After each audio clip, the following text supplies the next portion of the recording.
일본의 진정성 있는 사과가 없었다. 한국인들이 일본과의 과거사 문제를 이야기할 때 종종 쓰는 논리입니다.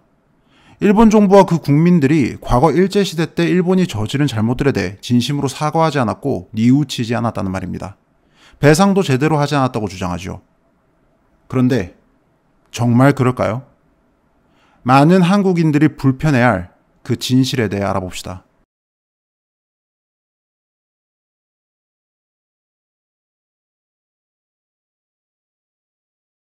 일본과의 과거사 문제.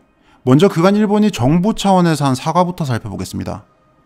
광복 이후 한국과 일본의 국교가 다시 시작된 건 1965년 한일 청구권 협정 때부터입니다. 이 시기 시나 에스사부로 외상이 일본 관료로서 광복 후 처음으로 한국 땅을 밟습니다. 김포공항에 내리자마자 과거사에 대해 반성한다라는 성명을 발표합니다. 청구권 협정의 결과로 나왔던 한일 공동성명에서도 일본은 깊은 후회를 느낀다라는 표현이 들어갑니다. 이를 기점으로 80년대까지 일본은 반복적으로 반성을 표명했습니다. 미야자와 기이치 관방장관은 일본의 학교 교육과 교과서 등을 통해 이러한 반성의 정신을 담겠다고 선언했습니다.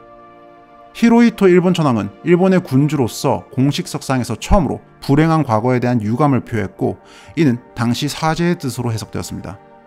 나카소네 야스히로 총리는 일본이 과거 한국에 숱한 고난을 겪게 한 사실을 부인할 수 없으며 일본 정부와 국민이 이 과오에 대해 반성한다는 말합니다. 그리고 90년대에 접어들며 사과라는 말이 나오며 일본은 더욱 적극적인 자세를 취합니다. 아키히토 일본 천황이 한국 국민들의 고통을 생각하며 통석의 염을 금할 수 없다, 즉 뼛속 깊이 뉘우친다라는 말을 한 이후 일본 총리를 비롯해 정부 관료들은 적극적으로 한국에 사과합니다. 1995년에는 일본 국회에서 전후 50년을 맞아 과거사에 대한 반성을 담은 결의안도 통과시킵니다. 마침내 1995년 8월 15일 전후 50년을 맞아 무라야마 도미이치 수상이 담화문을 발표합니다. 의심할 여지가 없는 일본의 과거 잘못을 인정했고 적극적으로 사죄와 속죄를 구했으며 구체적인 반성을 합니다. 이른바 무라야마 담화라고 불리는 이 담화는 일본의 가장 적극적인 식민지배 사죄로 평가받으며 외교적으로도 재론의 여지가 없는 사과 표명이었습니다. 무라야마 담화 이후 일본은 천황을 비롯해 총리, 내각 관료 등 정부 차원에서 적극적이고 또 반복적으로 사과를 표명했습니다. 한국을 방문할 때마다 혹은 한국 정부 측에서 일본을 방문할 때마다 또 식민지배 관련 주요 기념일마다 공식 석상이나 기자회견 등을 통해 한 사과들입니다. 2006년 아베 신조 총리는 일본 총리 최초로 국립현충원에 가서 참배했고 2010년 간나오토 총리는 아픔을 준 쪽은 잊기 쉽고 아픔을 받은 쪽은 쉽게 잊지 못하는 법이라며 가해자 입장인 일본이 저지른 과오를 잊지 않도록 또 한 번 한국에 대한 사과 담화문을 발표합니다. 광복 70주년을 앞두고 하토야마 유키오 전 일본 총리는 한국을 방문해 무릎까지 꿇습니다. 서대문 형무소를 찾아 순국 선열 165명의 이름이 새겨진 추모비 앞에 엎드려서 절을 했고 진심으로 죄송하다며 사죄했습니다. 이렇듯 일본 정부는 그간 계속해서 사과와 반성을 표명해왔습니다. 하지만 한국 여론의 대다수는 일본이 진정성 있는 사과를 한 적이 없다고 주장합니다. 사과를 하는 쪽은 계속해서 진심으로 한다는데 사과를 받는 쪽이 진심이 느껴지지 않는다며 타박하는 상황. 물론 진정성 같은 건 객관적으로 판단할 수 있는 개념이 아닙니다. 감정에 관한 문제죠. 명백한 피해자인 한국이 감정을 근거로 이러한 태도를 취하고 있기에 양국 관계는 계속해서 평행선을 그리고 있습니다. 그렇다면 이제 객관적으로 판단할 수 없는 진정성 여부에 대한 논의를 떠나 객관적으로 판단할 수 있는 한국과 일본의 법적 배상 문제를 살펴봅시다.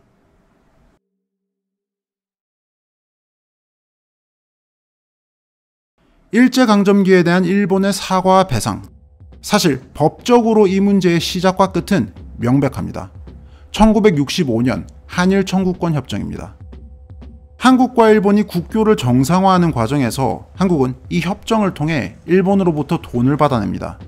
3억 달러의 무상자금, 2억 달러의 장기 저리 정부 차관, 3억 달러 이상의 상업 차관 등을 받기로 합의했죠. 일본 민간인 등이 남한 지역에 남기고 간 22억 달러가량의 재산도 한국이 취했습니다. 이 협정문을 살펴보면 제2조에 이러한 조항들이 있습니다. 한국이 돈을 받는 대신 한국과 일본 양국, 양 국민 간의 재산, 권리, 이익 등에 관한 모든 문제가 완전히 그리고 최종적으로 해결되었다는 내용입니다. 앞으로 양측이 이와 관련해서 그 어떠한 추가적인 주장이나 요구도 할 수 없다고 못 박혀 있습니다. 다시 말해 이 협정으로 일본이 한국에게 줘야 할 돈은 모두 정리가 된 겁니다. 양 국가의 청구권뿐만 아니라 양 국민 간의 청구권까지도 모두 해결되었으니까요. 한국 정부가 국가와 국민을 대표해서 일본 정부나 일본 민간인으로부터 한국인들이 받아야 할 돈을 모두 받아냈다는 겁니다. 따라서 일제시대 강제징용이나 위안부 피해자들의 경우 협정에 따라 일본 정부가 아니라 한국 정부에게 자신들의 배상금을 요구해야 하는 거죠. 애초에 한국 정부가 배상금을 대신 받은 거니까요. 이후 한국 정부는 일제시대 피해자들을 찾아 배상금을 줬고 나머지 막대한 돈을 산업화에 투자해서 경제발전을 이룩했습니다.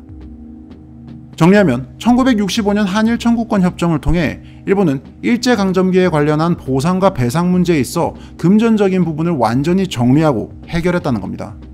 그리고 이러한 사실은 그간 역대 한국 정부에서도 반복적으로 인정해왔습니다. 예컨대 2005년 노무현 정부 당시 강제징용 배상을 근거로 일본에게 돈을 추가로 요구하려고 했었는데요. 문재인 당시 청와대 민정수석, 이해찬 국무총리 등이 위원회를 꾸려서 7개월여 동안 자료를 면밀히 검토했으나 65년 청구권 협정에서 관련 문제가 다 정리되었다는 결론을 내렸습니다. 대신 한국 정부가 피해자들에게 돈을 더 주기로 했죠. 이렇듯 국제법에 따라 한국 식민 지배와 관련해 줘야 할 돈을 모두 지불한 일본 정부. 분명 법적으로 일본은 져야 할 책임을 모두 진 상황이었지만 일본 정부와 국민들은 도의적 차원에서 추가적인 돈을 주기도 했습니다. 예를 들어 1984년 9월 나카소네 야스히로 총리가 일본 총리로서 처음 한국에 찾아와 과거사 문제에 대해 사과의 뜻을 밝히며 전두환 대통령과 회담을 했는데요. 이때 일본 정부는 한국의 발전과 우정을 위해 40억 달러에 달하는 경제협력 차관을 제공합니다. 이러한 선의는 1995년 무라야마 다마 때도 있었습니다. 당시 일본 내에서는 위안부 문제와 관련해 청구권 협정의 법적인 책임과는 별개로 도의적인 책임을 더 지자는 국내 여론이 있었는데요. 무라야마 총리가 말한 진심으로 깊은 반성과 사죄의 마음을 국민적 차원에서 나누기 위해 아시아 여성기금이라는 걸 만들었습니다. 일본 정부의 보조금과 일본 국민들의 기부금으로 만든 돈으로 더 이상 법적인 책임이 없음에도 도의적인 차원에서 일본이 마련했던 기금이었습니다. 그런데 유감스럽게도 이러한 일본 국민들의 선의는 한국의 정치 세력에 의해 짓밟혔습니다. 최근 위안부 피해자들을 착취한 사실이 알려져 논란이 된 정의연. 그 전신인 정대협이 나서서 위안부 피해자들로 하여금 그 돈을 받지 못하게끔 겁박했습니다. 이러한 사실은 위안부 피해자 할머니들의 폭로로 드러났는데요. 돈을 받고 편히 쉬고 싶은데 정대협에 의해서 그러지 못했다는 겁니다. 위안부 관련 시민단체 관계자들이 행여 이 위안부 문제를 더 이상 정치적으로 또 금전적으로 써먹지 못할까 우려해서 벌인 추악한 만행이었습니다. 이렇게 일본 정부와 국민이 자발적으로 만든 기금이 한국 내 정치 세력에 의해 왜곡되고 거부당하자 일본 내 여론도 부정적으로 돌아서기 시작합니다. 한편 한국 내에서는 위안부 관련 단체들이 활약하며 일본에 대한 범국민적 분노를 부추깁니다. 이후 2013년 박근혜 정부가 들어서고 박근혜 대통령은 위안부 문제 해결을 본인의 정치적 업적으로 삼고자 했습니다. 국제법상 일본에 대한 요구 근거가 부족했기에 외교를 통해 여론전에 나섰었죠. 국제석상이나 해외 정상들 앞에서 성노예라는 발언을 하며 일본을 압박했습니다. 결국 일본 아베 신조 총리는 이 문제를 정리하기 위해 한국을 찾았는데요. 정상회담 이후 박근혜 대통령 측은 식사도 제공하지 않는 등 강수를 뒀습니다. 결국 일본 정부는 일본 내 반발에도 불구하고 위안부 협상에 합의했습니다. 정부 예산 10억 엔을 주기로 한 겁니다. 일본 내에서 반발이 나온 건 당연합니다. 이미 법적으로는 65년 청구권 협정에서 다 정리가 된 문제인데 한국 측에서 억지를 부렸고 일본 정부가 이에 응해 또 돈을 줬기 때문입니다. 대신 양국 합의문에는 위안부 문제가 최종적 및 불가역적으로 해결될 것임을 확인한다라는 문장을 넣었습니다. 그러나 불과 2년 후 문재인 정부가 들어서면서 이렇게 힘들게 타결한 합의가 또 깨집니다. 문재인 대통령이 해당 합의를 사실상 인정할 수 없다고 선언한 겁니다. 박근혜 정부 때 있었던 합의로 위안부 문제가 해결될 수는 없다고 강조하기도 했습니다. 일본 측은 몹시 당황합니다. 한국을 찾은 아베 신조 총리는 위안부 합의는 국가 대 국가의 합의로 정권이 바뀌어도 지키는 게 국제적 원칙이라며 일본이 그동안 약속을 지켜온 만큼 한국 정부도 약속을 지켜달라고 합니다. 지극히 상식적인 발언이었습니다. 그리고 얼마 지나지 않아 이번에는 한국 대법원이 강제징용 관련 판결을 내리며 일본 기업으로 하여금 피해자 측에게 배상금을 지급하라는 판결을 내립니다. 65년 청구권 협정에서 민간 대 민간의 청구권 문제도 다 정리가 된 것이었기 때문에 피해자가 돈을 받아야 한다면 그건 일본 정부나 기업으로부터 받는 게 아니라 한국 정부로부터 받아야 했습니다. 그런데도 문재인 정권 시기 대법원은 일본 민간 기업에게 책임을 돌리는 판결을 내렸고 심지어 이를 근거로 일본 민간 기업의 자산을 압류하기까지 합니다. 이러한 자국민의 피해에 일본은 강력히 반발하며 한국을 백색 국가에서 제외합니다. 국가 간의 신뢰가 깨졌다는 겁니다. 그렇게 2019년 화이트리스트 사태, 한일 갈등 사태가 촉발됩니다. 문재인 정권은 대통령을 필두로 일본과의 전쟁을 암시하는 듯한 선전선동을 펼쳤습니다. 한편 민주당의 싱크탱크 민주연구원은 이러한 한일 갈등 사태가 다음 총선 승리에 유리하다는 내부 보고서를 만들어 돌렸습니다. 한편 일본 정부는 제3국의 중재위원회를 통해서 이 문제를 논의하자고 제안했는데요. 이는 65년 한일 청구권 협정에 들어있는 내용으로 한국과 일본 사이에 분쟁이 일어나면 다른 나라, 즉 제3국이 위원회를 구성해서 중재를 하도록 되어 있습니다. 즉 공정하게 다른 나라 혹은 국제사회가 판단하게 하자는 제안이었습니다.